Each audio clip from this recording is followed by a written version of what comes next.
भारतीय टीम ने बांग्लादेश को चौथे दिन लंच से पहले ही 280 रनों की करारी हार देकर के नागिन डांस करने पर मजबूर कर दिया है।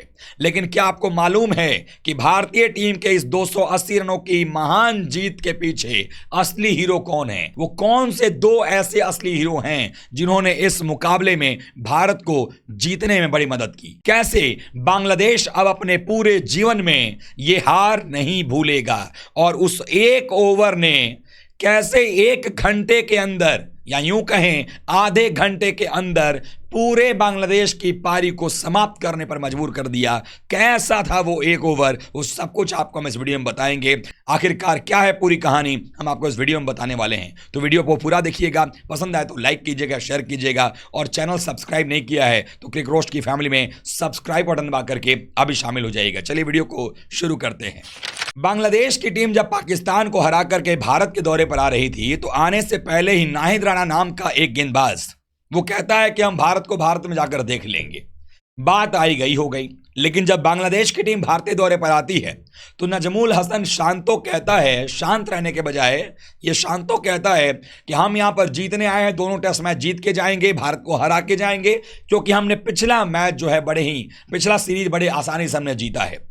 शायद वो भूल गया कि वो भिखारिस्तान की टीम थी और ये भारत की टीम है, जहां पर पिछले 12-13 सालों में ऑस्ट्रेलिया, इंग्लैंड जैसी टीमें भी आकर के सीरीज हार कर गई हैं। बेसबॉल जैसा क्रिकेट यहां पर कहीं ना कहीं जमींदोज हुआ है, कब्र में उसकी खुदी है और कब्र में चला गया है बेसबॉल। और वहां पर बांग्लादेश की टीम आकर कहती है कि हम भारत को दोनों टेस्ट मैच यहां पर हरा के जाएंगे, यानी चैलेंज दिया गया।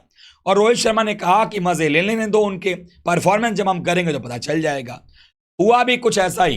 टेस्ट मैच शुरू होता है, टॉस जीतता है कप्तान नजमुल हसन शांतो और टॉस जीतने के बाद उसने अपने जीवन की सबसे बड़ी गलती कर दी कि पहले बॉलिंग कर लिया। भारत को मौका दे दिया कि भारत पहले बैटिंग करे और चौथी पारी बांग्लादेश को खेलना पड़े।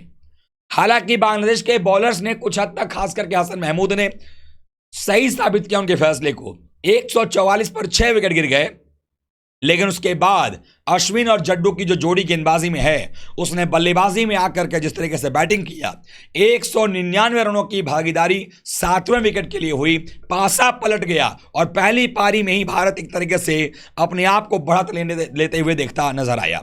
376 भारत ने बनाए।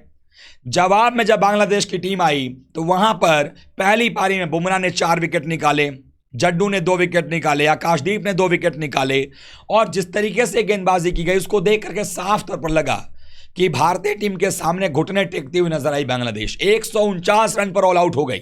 हालांकि भारत चाहता तो फॉलो ऑन दे सकता था, लेकिन ऐसा हुआ नहीं।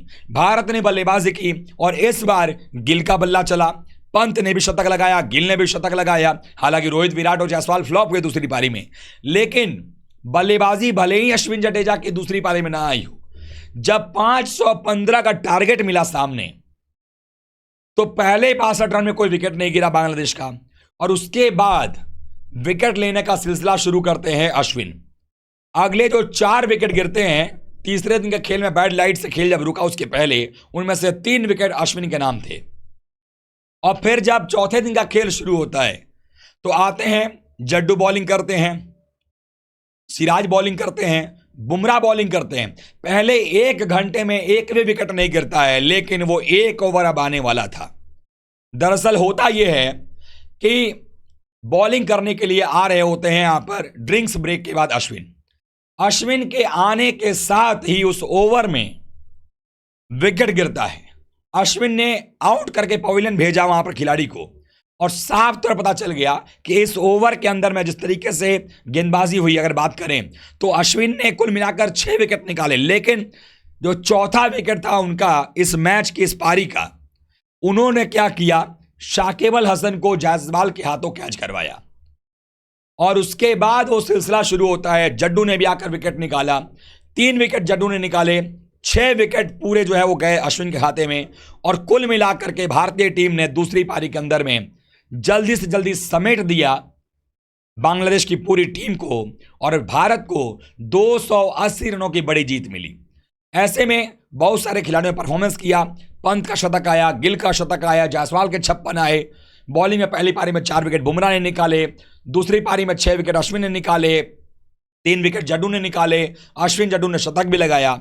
लेकिन प्लेयर ऑफ द मैच का जो अवार्ड है वो मिला रविचंद्रन अश्विन को। अब आपको बताता हूं कि इस मैच के 2 हीरो कौन थे। दरअसल इस मैच को जिताने के जो 2 हीरो थे वो थे अश्विन और जडेजा। क्यों? क्योंकि जडेजा ने इस पूरे मैच में 5 विकेट निकाले, 2 विकेट पहली पारी में, 3 विकेट दूसरी पारी में, और पहली पारी के अंदर में 86 रनों की एक इंपॉर्टेंट इनिंग खेली। अश्विन ने पहली पारी में विकेट नहीं लिया, लेकिन मैच में 6 विकेट निकाले, दूसरी पारी में 6 विकेट और साथ ही साथ बल्ले से शतक। तो ऐसे में सही मायने में देखा जाए तो यही 2 वो असली हीरो रहे जिन्होंने भारत को पहले टेस्ट मैच में बॉलिंग और बैटिंग दोनों में अपना योगदान दे करके मैच जीतने में पूरी मदद की।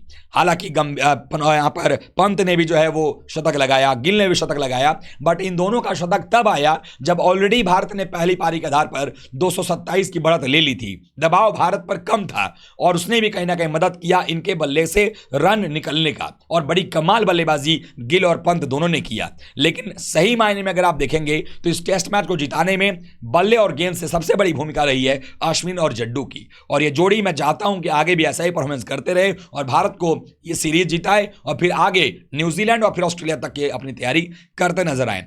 आपकी नजर में भारतीय टीम को इस मैच को जिताने में सबसे बड़े हीरो के रूप में कौन उभरा है? आप कमेंट करके अपनी राय दे सकते हैं। वीडियो को लाइक कीजिएगा, शेयर कीजिएगा, चैनल पर पहली बार आए हैं तो क्रिक रोस्ट की फैमिली में सब्सक्राइब बटन दबा करके अभी शामिल हो जाइएगा। मिलते हैं एक बार फिर से, तब तक आप सबका बहुत बहुत धन्यवाद। थैंक यू सो मच दोस्तों।